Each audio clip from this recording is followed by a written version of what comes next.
നമസ്കാരം, സമഗ്രയിലേക്ക് സ്വാഗതം. Chittariparamba panchayat temple coordination committee IRPCയുടെ സഹകരണത്തോടെ ശ്രീ കൊട്ടിയൂർ വൈശാഖ മഹോത്സവ തീർത്ഥാടകർക്കൊരുക്കുന്ന ഭക്ഷണ വിശ്രമ കേന്ദ്രം ജൂൺ 10 മുതൽ ജൂലൈ 4 വരെ ചിറ്റാരിപ്പറമ്പ് പൂവത്തിൻകീഴിൽ പ്രവർത്തിക്കുമെന്ന് സംഘാടകർ വാർത്താ സമ്മേളനത്തിൽ അറിയിച്ചു.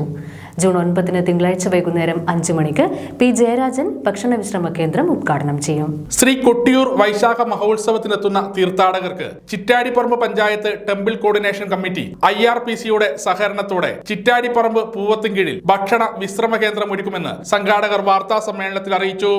വളരെ വിജയകരമായ നിലയിൽ മറ്റ് പരമ്പരാഗത ഭക്ഷണ കേന്ദ്രങ്ങൾ നമ്മുടെ മേഖലയിലുള്ളതിൽ നിന്നും വ്യത്യസ്തമായി ആളുകൾക്ക് വരാനും ഭക്ഷണം കഴിക്കാനും വിശ്രമ വേള ചെലവഴിക്കാനും സാംസ്കാരിക പരിപാടികൾ, വൈവിധ്യമാർന്ന കേരള തനിമ ഉയർത്തിപ്പിടിക്കുന്ന വിവിധ സാംസ്കാരിക പരിപാടികൾ ആസ്വദിച്ച് ഒരു ഹോംലി അറ്റ്മോസ്ഫിയറിൽ തീർത്ഥാടനം കഴിഞ്ഞ് വീട്ടിലേക്ക്, സ്വന്തം നാട്ടിലേക്ക് തിരിച്ചു പോകാൻ കഴിയുന്ന സാഹചര്യമാണ് ഞങ്ങൾ ഒരുക്കിയത്.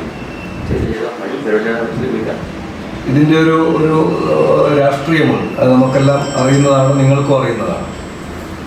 കാരണം ഭക്ഷണത്തിലും അതുപോലെ ആളുകളുടെ വൈയക്തികമായ ഭക്തി തുടങ്ങിയ കാര്യങ്ങളിലും പച്ചയായ വർഗീയ രാഷ്ട്രീയം ചെലുത്തുന്ന നമ്മുടെ സമൂഹത്തിലെ ചില ദുഷ്ടശക്തികൾക്കെതിരായിട്ടുള്ള പ്രതിരോധ പ്രവർത്തനമാണ് ഞങ്ങൾ കഴിഞ്ഞ 2 വർഷക്കാലമായി നടത്തി വരുന്ന ഈ ഭക്ഷണ വിശ്രമ കേന്ദ്രം എന്ന് നിങ്ങൾക്കെല്ലാം. ജൂൺ 10 മുതൽ ജൂലൈ 4 വരെയാണ് ഭക്ഷണ വിശ്രമ കേന്ദ്രം ഒരുക്കുന്നത്.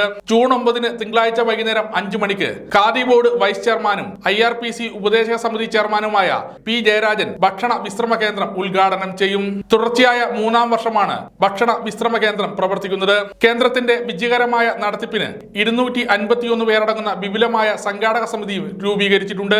ഭക്ഷണത്തിനായി 1 കിൻഡൽ അരി ആദ്യം സംഭാവന നൽകിയത് മാനന്തേരിയിലെ നിരത്തുംഭാഗം ജുമാ മസ്ജിദ് കമ്മിറ്റിയാണ്. ഭക്ഷണ വിശ്രമ കേന്ദ്രത്തിൽ എല്ലാ ദിവസവും കലാപരിപാടികളും സാംസ്കാരിക പരിപാടികളും അരങ്ങേറുമെന്നും സംഘാടകർ അറിയിച്ചു. എല്ലാ വിഭാഗം ജനങ്ങളുമാണ് ഈ കേന്ദ്രത്തിന്റെ വിജയത്തിനു വേണ്ടി പ്രവർത്തിച്ചുകൊണ്ടിരിക്കുന്നത്. അത് നേരത്തെ സൂചിപ്പിച്ചതുപോലെ മറ്റ് ഭക്ഷണ വിശ്രമ കേന്ദ്രങ്ങളിൽ നിന്നും ഏറെ വ്യത്യസ്തവുമാണ്. ഭക്ഷണ വിശ്രമ കേന്ദ്രം എന്നതിനപ്പുറത്തേക്ക് ഇതൊരു വലിയ സാംസ്കാരിക കേന്ദ്രം കൂടിയാവണം എന്നാണ് കമ്മിറ്റി ആലോചിച്ചിട്ടുള്ളത്. 10-ാം തീയതി മുതൽ എല്ലാ ദിവസവും വൈവിധ്യമാർന്ന സാംസ്കാരിക പരിപാടികൾ കൂടി ഇതിന്റെ ഭാഗമായി ഉണ്ടാവണം എന്ന നിലയിൽ ചർച്ച ചെയ്തിട്ടുണ്ട്. ഓരോ ദിവസവും വിവിധങ്ങളായിട്ടുള്ള പരിപാടികൾ സംഘടിപ്പിക്കാൻ തീരുമാനിച്ചിട്ടുണ്ട്. ഏറ്റവും പ്രധാനപ്പെട്ട ഒരു വിഷയം ലഹരിയുമായി ബന്ധപ്പെട്ട് നമ്മുടെ സമൂഹത്തിനകത്ത് വന്നുകൊണ്ടിരിക്കുന്ന കാര്യങ്ങൾ, അതുമായി ബന്ധപ്പെട്ടൊരു നാടകം, പ്രഭാഷണം, ഇതൊക്കെയും ഇതിന്റെ ഭാഗമായി സാമൂഹ്യ പ്രസക്തിയുള്ള വിഷയങ്ങളെ സംബന്ധിച്ചുള്ള കാര്യങ്ങളൊക്കെ ഇതിന്റെ ഭാഗമായി വരുന്നുണ്ട്.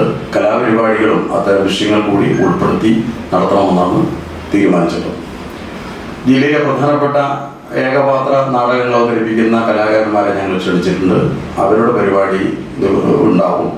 അതിനപ്പുറം ഒപ്പന, തിരുവാതിര, മാർഗംകളി തുടങ്ങിയിട്ടുള്ള പരിപാടികൾ ഇതിന്റെ ഭാഗമായിട്ട്. വാർത്താ സമ്മേളനത്തിൽ ഭാരവാഹികളായ K. Divakaran master, N. Vijayan, Chandran Vattoli, K. Jayaprakash എന്നിവർ പങ്കെടുത്തു. സമഗ്ര ന്യൂസ്, കൂത്തുപറമ്പ്.